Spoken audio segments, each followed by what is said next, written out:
Okay, perfect. Hey, Lexie Stevenson. I said that right, right? I always do Yeah. that at the beginning. I should probably do it prior to the start of the recording of the video. That's totally okay. You got it spot on. Okay, thank you. Well, you are a young woman making strides, not just in entertainment, but also with your philanthropic work as well, too. So I would Yeah. love to make sure our viewers really understand who is this amazing woman? Why do you care so much about the cause? And how have you been able to start a really great, thriving career where you've been on daytime television for 3 years, and that's tough to break out into any of these things. Yeah, no, definitely. It's a chore. Well, actually it's a lot of fun. I shouldn't say it's a chore. It's a lot of fun. So give me your origin story. Like if this was the Marvel's comic universe, who is Lexi and how did she get to LA and started to kill it? Yeah, well, I grew up in Maine, which I'm incredibly blessed to have done, just having a pretty grounded upbringing and valuing community and family and all of that good stuff. But yeah, basically, I started out in singing in Maine. There obviously isn't a ton of recording studios or, places to kind of showcase that. So I joined a musical theater group, Nice. and then that's kind of where I found my love for acting because I was singing and acting at the same time. And I was like, wait, I actually really like acting. So that's kind of the route I started to go down, and started doing a lot of like background work in New York and Georgia and Miami and all that good stuff. And then both of my uncles live or currently live out here, and one of them had a bunch of friends who were agents and managers, so they set up some meetings just kind of to see, because I got accepted into SUNY Purchase in New York, so that's where I was going to go to college. And he was just like, oh, you should come out and see what the possibilities are for acting after college in LA. So that's actually originally why I came out here. It wasn't to sign with anybody, but then they wanted to sign me, which was super cool. Nice. And yeah, and they said, well, if we're gonna sign you though, you have to move out here. So me and my dad packed up my Ford Explorer Oh, and wow. yeah, and we took a journey across country. And where I lived with one of my uncles who is now totally like another dad, and my aunt who's like another mom, and they live 2 minutes walking distance that way. uh, and yeah, and then I auditioned for The Young and the Restless. And then I think it was like a month went by after I did my first initial audition, and it was time for me to go back because I deferred for a year from college. So it was time for me to go back. Otherwise, the acceptance would go away. And and I messaged everybody, said, hey, I'm leaving. Thank you so much for everything. They were like, Like, this was fun for now. this is fun for now. I think I'm gonna go back to college. And so I emailed everyone. They said, yeah, don't do that. You are going in for testing next week for The Young and the Restless. So then I went in for testing with about it was two other girls and three guys to play the brother. And yeah, and then they called me the next day and they said you have to come in for your fitting tomorrow. And then I went for my fitting, and then I think that happened on Wednesday, and I started filming or that happened on Tuesday, and I started filming on a Thursday. Nice. Yeah. So we're gonna pause this in time because I want to know how that felt, like that moment, because you have to make these snap decisions, right? But Oh, before we get there, your passion for singing and acting, where does that come from? Like, what is it about your life that you knew early on that you just said, you know what, I just have this inside of me and I want to share it with everybody?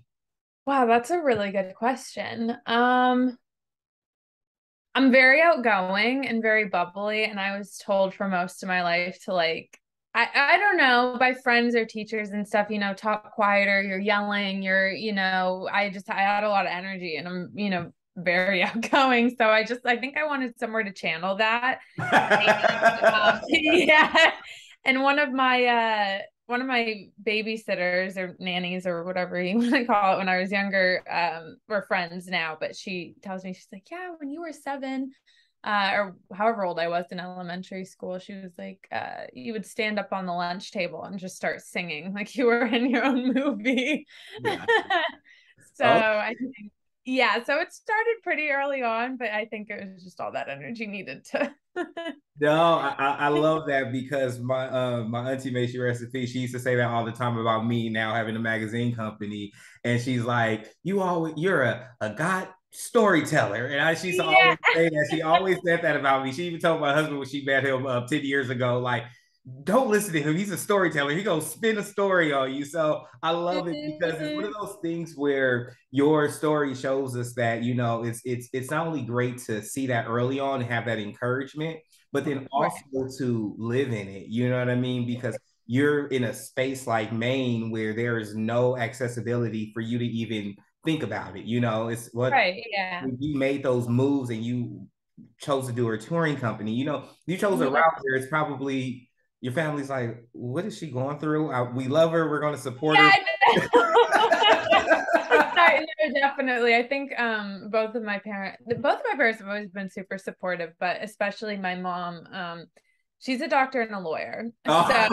yeah. So college for her is she, you go to school, you go to college. I mean, she'd always ask me this. She'd be like, okay, what do we do after high school? We go to college. She'd say, okay, what do we do after college? I say, I'm going to get my master's. She goes, Yeah. okay, what do we do after, it was this whole, and then I, woke up one day, I said, I'm not going to college. And she was like, oh, okay, always on the adventure. I won't lie, she still has some of her days where, she says to me, she goes, are you sure you don't want to go back to college? Are you sure? I'm like, yeah, mom, I'm all good. What was I it? mean, I may go back one day and get my degree, but for right now. I mean, you look, do enough, you get an honourary one, right? Get an honorary doctorate. So, Yeah, right. I'm like, like, mom, somebody you should know give what? me I got to money get there. out for student loans and I got it with check. Exactly. Yeah. There are other people who are in your situation where their parents might not have been as supportive and, they probably question and challenge you to make sure you're making the best decision for Yeah. yourself. And some don't have it where their parents are like, this is crazy. You bet not do Right. anything in the arts and culture. What was it that made you feel like, you know what? I have to do this. Like, and for other people to say, if you have this feeling inside, by all means, other people might not agree with it, might not even be able to see your vision, but go for it. Yeah. The closest thing I can, and I feel like maybe a lot of people say this, but the closest thing I can describe, I I mean, I can relate it to is feeling hungry. Yeah. I think, I was in acting class the other day. It's an acting class I'm new to, but a very, very good studio. So I was a little nervous. And the acting coach asked me, he said, is this the only thing you're doing? And I was like, well, yeah. If I don't become an actress or I don't get to do that, I was like, I'd rather like I'm out, I don't. It's a do or die situation, and it's funny to say it, but or people even might get offended by me saying that, but I'm not joking. I mean, I would literally rather die than not do this, just because it is something that fills me up so much. I don't think my life would I wouldn't be happy if I wasn't doing it, and I seriously mean that. I think that's so important. I mean, once that's what you hear from all the greats. I interviewing anyone from who's been doing this for 2 days to 10 years to 2 decades. I try to tell people I don't try to age them when I'm having these interviews, but Yeah. things where it's the truth. It's like you can't see yourself doing anything else. And I think that's a Right. good question. Like that hunger has to also be met with that. I have to like, it's like almost being like vegan, right? I don't know if you're vegan or if Right. you're vegan. It's like, this is all I can do. Even if you put steak in front of me, I will eat this a leaf on the Right. ground. Right. Yeah, no, exactly. I think right. And anybody who has that feeling, if there's a will, there's a way. Yeah. There's I think a lot of people there are people who have to face more adversity than others, Mhm. but excuses are like assholes. Everyone has one. So you just gotta get over it. And Exactly. the more you have to go through, I think the stronger you become. So, Nice. I love that. So now we got that, right? Now we're going back to okay, your fittings tomorrow. How was that moment for you, and how did you actually just accept that this is happening? You know, because everyone says once you get to the testing, that's when it's just like, please, please let me into the club. Like Right. it's like if some people have it where they're like, okay, then the rope is there. Then the bouncer's like, nope, for capacity.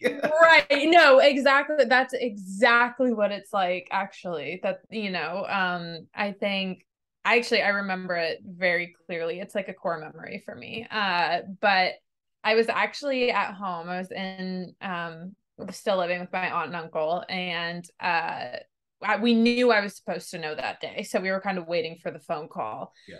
And I think I paced back and forth. I'd have to ask my aunt, but probably for an hour. I mean, literally walking the length of the apartment. I couldn't, and I have anxiety anyway. And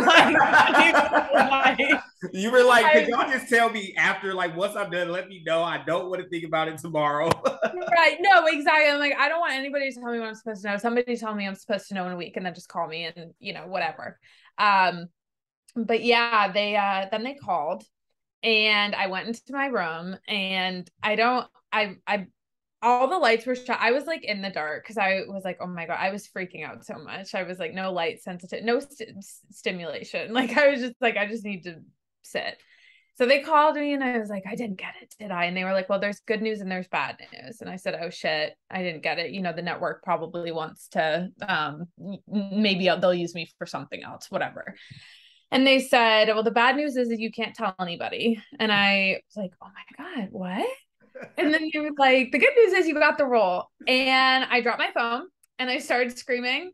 And I went out to try and tell my aunt. But as I was going out to tell my aunt, I think all the adrenaline that was rushing through my body literally made my legs give out. So as I'm like going to her, I like fall. And she was like, this is so dramatic. I was like, well, yeah, I am dramatic. No, but yeah, it was and then we just sat on the floor and I started crying. And then I remembered like 10 minutes later that my agent, my manager were on the phone. So I had to give them a call back and yeah. And then they, said your fittings tomorrow. And I was like, holy shit, it's pretty crazy. Nice. I love that. How is it being on a soap? Because especially that a lot of times people aren't privy to that. You know what I mean? Because it's like when you look at people who've been on soap operas and you go to like IMDb, you see the credits is like 150. It's like Right. Yeah. No, it takes an army to make all of that come together. That's for sure. But it was a lot of fun for me. My best friend played my brother on the show, so every day was a play date for us. But yeah, no, I had a lot of fun. It's a family environment for sure. nice. I love that. So okay, we got to the acting, we got your origin, we got that experience, we got your moment, right?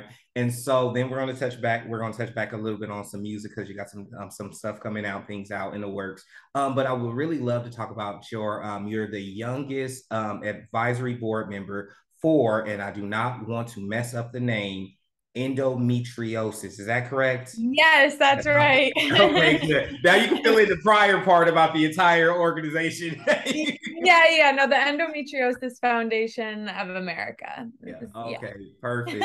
So why that, and why'd you put yourself in that position to like, really take a board member seat? Because it's not something that people do lightly, and to get Right. voted in, it's like, you've had to really impress because a lot of times board members are older, they have a new way of looking at things and the way they want stuff. So kudos to you on Right.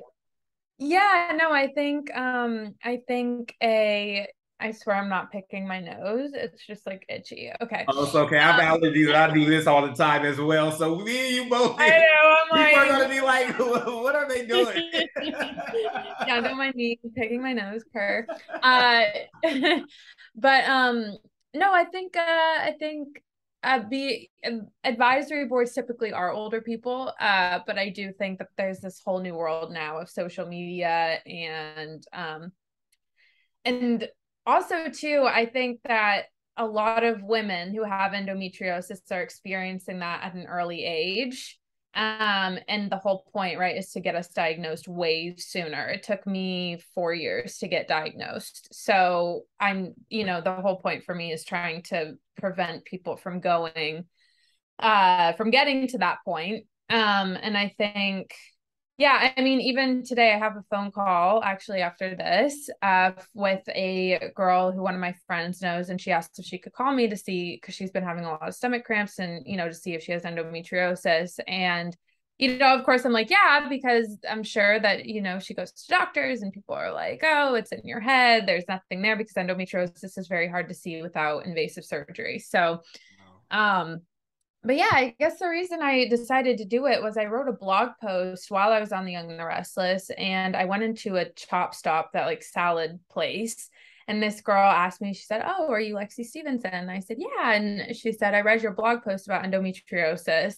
And she said, I thought I might have it. So she went to the doctors and sure enough got diagnosed.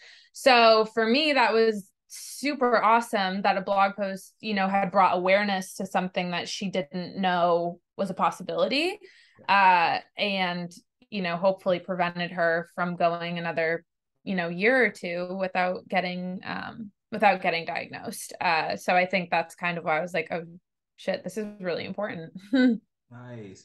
When you can you let people know what it really feels like, what endometriosis really is? Because we have all these commercials and people just don't get it. And like you said, it's hard to see it. So then you have a lot of these healthcare professionals that seem like there's a little bit of a sexist bias where they're not listening to women, especially we talk about not listening to Black women when it comes to it, because they're always just like, because so that's a whole different conversation we're not touching on. But I would love to, talk about, the experience. What are some of the symptoms and things that people can, if women feel like that something's just not right and it's not my period. It's not. Yeah, it's not. yeah, no, exactly. I'd say definitely the biggest telltale sign is that, if your period cramps are really, really, really intense, but then on top of that, you're having cramps when you're not on your period, that's a pretty, it's a pretty big sign. I always say to people to definitely, get it diagnosed properly, just because you also want to make sure you're doing pain management and all of that good stuff. But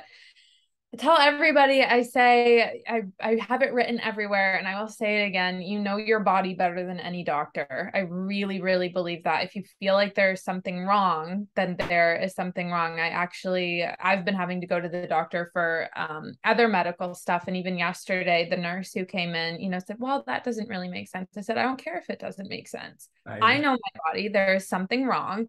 Figure it out,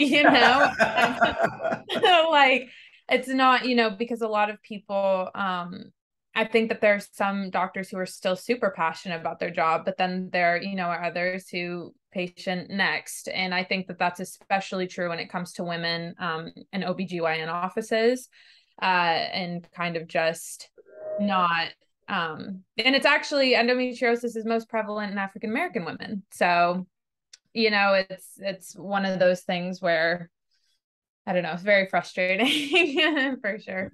Oh, it's definitely one of those things. One thing we do with the magazine, we like when it's Breast Cancer Awareness Month, we're we have campaigns like we used to do Real Black Men Wear Pink, and we did a lot of stuff on that because people don't understand. Not only that, then when you look at the type of cancer that Black women get when it comes to breast cancer, it's the most lethal out of all women of all races. And they're still Right. figure out why. So it's really important that what you're doing and bringing causes, and it's beautiful because there are a lot of you as actors and actresses that are using their platforms and their voices, which is just commendable, because you can be like the doctor. You could be there for a check, you go about your day, you go there. But Right. I love that you said you guys know your body more than anybody, because when you told the nurse that, it's like, no, this isn't a pizza. You can't tell me the sauce isn't right. You know what I mean? That's one Right. Yeah. thing. We can both taste the sauce and go, Exactly. well, this is a little acidic. Maybe it's too many tomatoes, but you can't tell me that my Right. body like. Right. Exactly. No, exactly. I think that's, yeah, 100%. It's very, I don't know, especially with my mom being in the medical field as well. She always grew up telling me that as well. So I don't know. I kind of grew up with that mindset, but doctors can be intimidating because there's kind of the standard too that they're smarter than you. And in some ways they definitely are, but I think it can be intimidating when somebody's telling you that there's nothing wrong and you're like, oh my God, am I a hypochondriac? Is this, whatever. And just like, don't be scared. Don't be intimidated. If something's wrong, something's wrong.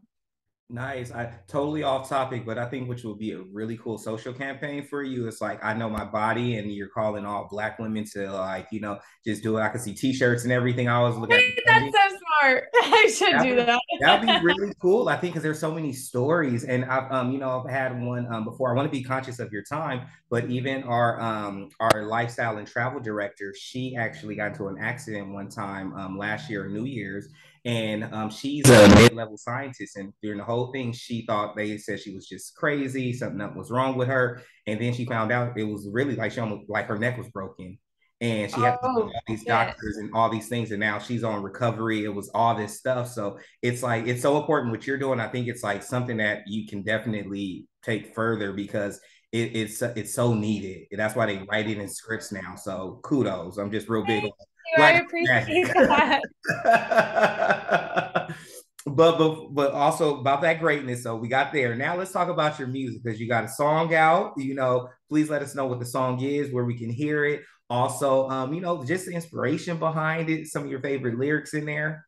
Yeah, of course. It's called Chocolate Bay. And you can listen to it everywhere. It's basically on all streaming platforms. I'm horrible at talking about my music. I'm very new to the professional side. But you could listen to it anywhere. The inspiration comes from my boyfriend. I did grow up in Maine, and I'm Black, but I'm obviously the lightest Black person. Not a big. So, it was probably me and two other kids in my high school who were Black, and maybe in the surrounding high school. I mean, there was probably like 10 of us total. And we were all the only ones there. So I typically only dated white people prior to my boyfriend. And we have this joke, once you go Black, you never go back, because he was the first Black I'd ever been with. And, here we are almost 4 years later, and I'm still here. So I wanted to make a song about that, but I didn't want it to be so blunt. I kind of wanted to use, I don't know, something fun. So I decided to use candy and food and stuff to describe that. And that was basically where the inspiration came from. And then I thought, Black guys are pretty awesome. So I was like, maybe other people can relate to this shit. I'll receive that message. Thank you. I too love a Black guy. Exactly. Black men empowerment. And and Black women. Everybody all mixed in there. Yeah. I love that, though. I love that. When it comes to to your music, is there anything else coming out? And I know you said that it sounds like you really want things to make people feel good. It's like if I'm going to turn on like any EP or album that you're going to produce, it feels like it's just you want it to be kind of like a feel good, listen to you when you're in a good mood, not when you're about to get in your Mary J. Blige moment and got to start. I'd say it's funny because I enjoy putting that stuff out more for sure. But I tend to actually write way more R&B typically. So the next song that I do have is actually very sad, which is a big contrast. But it's about a relationship I had prior to Chris that was just super shitty. And but I didn't want to start my music career. He didn't deserve that. He didn't deserve to start off my, Chris did. So he gets to be, but the song's really good. I'm like, you know what, you were a shit person, but the song is, the song's good. So I'm gonna put that out, hopefully make some money off of it. I love that. Are there any things in the future you want to do, like an album? Do you want to take like sing is like singing and acting for you before we end? Is that something that's like you want to coincide it where both our careers, or it's like acting and then singing becomes one of those things where you just like, I'm just putting it out there. You guys like it, you like it, but I'm not about to go do a music video, a photo shoot. I'm not doing all of that. Yeah, no, I think I'm kind of seeing where the wind takes me right now, if that makes sense. But I think eventually, yeah, it's definitely a bucket list thing to come out with an album. And you know, music is a lot of work. It's a lot more work than I, you know, had anticipated. I think it's one of those things where with acting, I know the self-tape studio I'm going to go to. I know who my reader's going to be. I know what website I need to upload it onto, and I can do all of that within an hour. You know what I mean? So it's kind of, whereas music, it's a huge learning curve where I have to, you know, who do I want my producer to be? Who is going to help me write these lyrics? What studio am I going to go record this at? Who's going to master it? How in the hell do I upload it to all of these platforms? Do I use TuneCore? Do I use the other shit? You know, it's this whole thing. So I think I'm kind of trying to take my time to learn all of that so that once I do start coming out with stuff, I can do it in a more organized way. Yeah. Nice. I love that. We're you know, we're almost done with time right now. We have about a minute or two left. With saying what you can say and what you cannot say, what's coming up next for Lexie that we should really, I call you Lexie now like we're best friends, right? Yeah. Right now we have to go somewhere, go pay overpriced mimosa prices. That's it. Perfect. I'm talking my language. It's my favorite thing to do on a Sunday. So yeah, so what's next that you can tell us? Any big projects? I know we sometimes can't say names and different things, but let us know what's on the lookout for 2023. I have a movie coming out called Katie's Mom. And I'm still waiting to hear on the exact date that that's coming out. I'll keep you updated. But yeah, that's basically the next thing I'm doing. It's a bit of a rendition on The Graduate, but way more comedy, I would say. But yeah, we have a really amazing cast. And yeah, I'm really excited to see it. It should be pretty fun. I'm the girl who's high on oxycodone the whole time, getting plastic surgery constantly. Nice. Well, look, I'm wishing you much success. I'm going to definitely stay in contact with you, you know, follow you on your journey. This has been great. I hope you've enjoyed yourself. And, you know, just thank you again for this opportunity. Thank you so much for inviting me and having me. I did have a lot of fun. Perfect.